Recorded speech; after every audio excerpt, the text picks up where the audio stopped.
अगर आप मुझे पूछें कि आज की एक अहम तरीन खबर क्या है, तो ये खबर है जिसको कहीं पता नहीं कहीं डिस्कस ही नहीं हो रहा या इसका कोई जिक्र खैर ही नहीं है। और वो जो है, जो ये प्रेस स्टेटमेंट जारी की है फाइजर की तरफ से, ये उनकी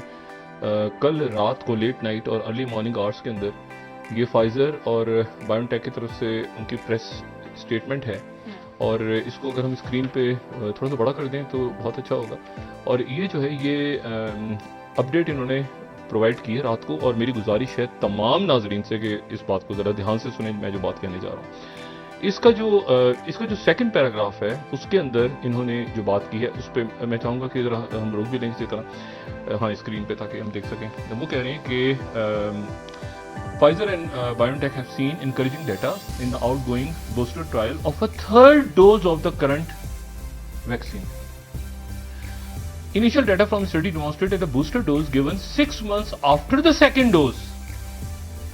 has a consistent tolerability profile while eliciting high neutralization titers against the wild type and beta variant, अच्छा,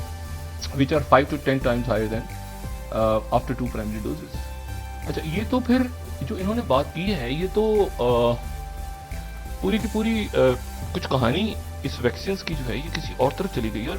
मैं इसकी तवक्को तो थी, लेकिन मुझे ये अंदाजा नहीं था, या बाकी जो भी हम फॉलो कर रहे हैं। यानी इसका मतलब ये है कि जो फाइजर है वो ये गुजारिश कर रही है इस पे जो FDA, जो कि हुकूमत, यानी जो अमेरिका की food and drugs regulatory authorities हैं, और साथ ही वो यूरोप के अंदर भी जो अथॉरिटीज़ हैं, उनसे भी गुजारिश कर रही है कि हमें तीसरी डोज लगाने की इजाज़त दी जाए। यानी जिन लोगों ने 2 डोजेज लगवा ली है फाइजर की और उनकी वैक्सीनेशन कंप्लीट हो गई है, फाइजर ये कह रहा है कि जी हमें इजाज़त दी जाए तीसरी डोज लगाने की, क्योंकि जिन्होंने फाइजर लगवा ली है उनके अंदर तसल्ली बख्श एंटीबॉडीज नहीं बनी। फाइजर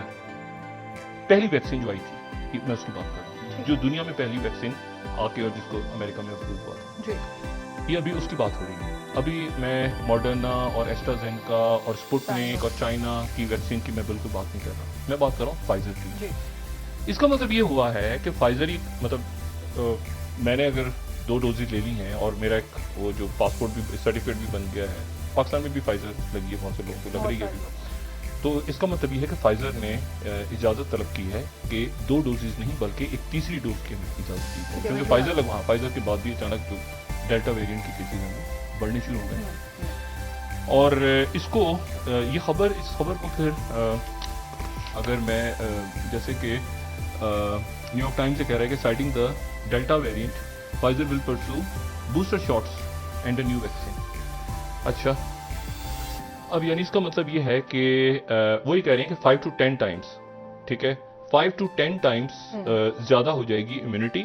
और हमें इजाजत दी जाए। और हम फिर उसके बाद वो फर्दर ये कह रहे हैं कि हम इसको, जुलाई है ना, तो अगस्त में, मतलब पहले उन्होंने लोगों को बता दिया, उन्होंने कहा अगस्त में हम इसकी जो गवर्नमेंट है अमेरिकन गवर्नमेंट से और यूरोप से परमिशन हमें मिल जाएगी, अप्लाई हमने कर दिया है तीसरी डोज का। अच्छा, उसका मतलब ये है कि जो कंप्लीट इसका प्रोफाइल है वैक्सीन का, जिसमें मैंने अगर 2 डोजेज लगा ली हैं, मुझे नहीं पता कि पाकिस्तान में क्या फैसला होता है, ज़ाहिर पाकिस्तान में वही फैसला होगा जो WHO या बाकी जगहों से होता है, लेकिन ये इसका मतलब ये बड़ी अजीब है खबर जो है ना। इसको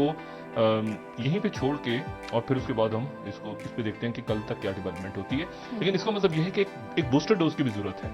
आपको, जो ट्रैवलिंग के लिए या अपनी सेफ्टी के लिए, ये जो डेल्टा वायरस है। और फिर ये जो बात आज की है असद उमर साहब ने भी और बाकी जो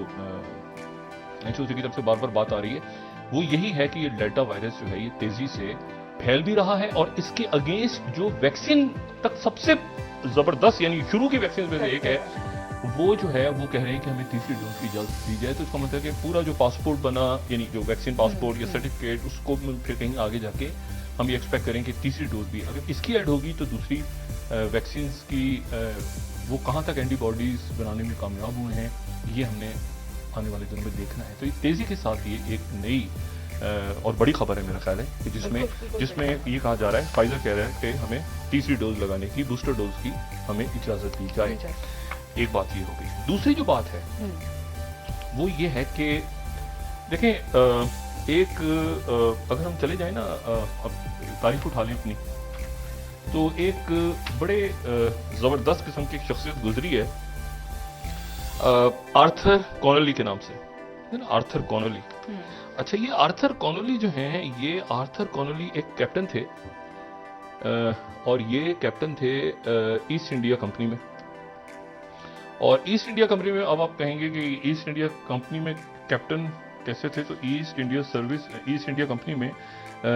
जो है वो उनका एक डिपार्टमेंट था जो कि पॉलिटिकल एंड सीक्रेट डिपार्टमेंट था,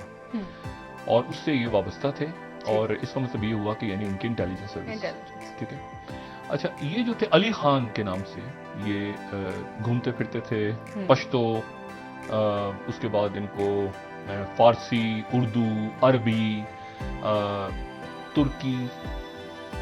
कहा जाता है कि इनको कुछ 14 से 15 ज़बानें आती थी। अच्छा, ठीक। चाइनीज़ भी बोलते थे, मुख्तलिफ ज़बानें बोलते थे, फारसी बोलते थे। तो ये जो है यहाँ पे आए, और इन्होंने उसके बाद ये हुआ कि यहाँ पर ये वस्ती एशिया में घूमते रहे। ये 1840 में कहीं इनका मैं किस्सा बताऊँ, यहाँ घूमते रहे, बरतानिया से आए यहाँ के हिंदुस्तान से फिर ये अफगानिस्तान का इलाका, फिर उसके बाद जो है वो वस्ती एशिया, फिर ईरान, फिर तुर्की, फिर इधर उधर आगे पीछे ही घूमते रहे। और घूमते घूमते जो है वो 1840 में, 18 जुलाई 1840 में उन्होंने कंधार में जो है वो बतौर सयाह, और ये घूमते थे एक अदीब के तौर पे और सयाह के तौर पे, ये इनका कवर था, लेकिन असल में जो है ये स्पाई थे। तो इन्होंने जो कंधार से एक मैसेज भेजा अपने साथी को, और उसमें उन्होंने ये लिखा कि एक मैसेज भेजा, ठीक है, वो मैं आपको भी बताता हूँ। लेकिन हुआ ये कि उस मैसेज को भेजने के 2 साल के बाद उन्हें जो है वो बुखारा अमीर बुखारा ने इनको गिरफ्तार कर लिया, और गिरफ्तार करने के बाद जो बुखारा का जो महल था, अमीर नसरुल्लाह बहादुर खान ये अमीर बुखारा थे। इन्होंने गिरफ्तार किया इसको, आर्थर कॉनोली को, और इनका ये वहाँ बुखारा में कर क्या रहे थे, ये इनको भेजा गया था कि अपने एक साथी को छुड़ाओ वहाँ से।